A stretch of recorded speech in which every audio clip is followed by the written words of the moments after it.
This is the ThyssenKrupp elevator at Pogue Student Center at Edinboro University in Edinboro, Pennsylvania. This is retake number 1, and I'm here with Jay. Hello. We've already done the Dover impulse at Pogue, so why not? Let's do another elevator. 2.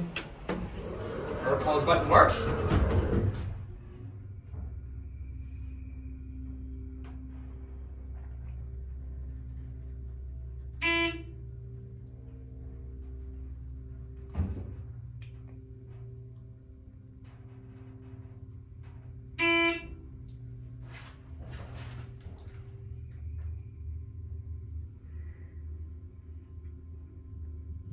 Oh, it's lost focus.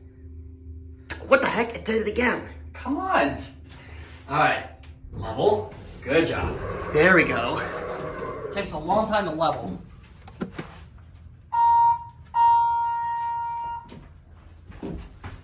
Alright, back to the basement.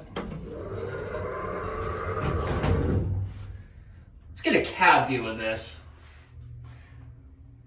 Focus. Come on. And look at that floor. Tile.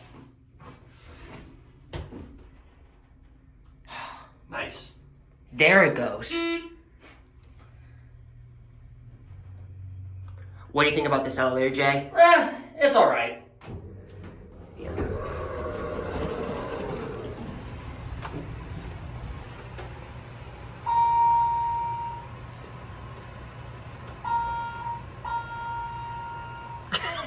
I decided to ring it 3 times. Nice. Buffers work. That's it. Thanks for watching.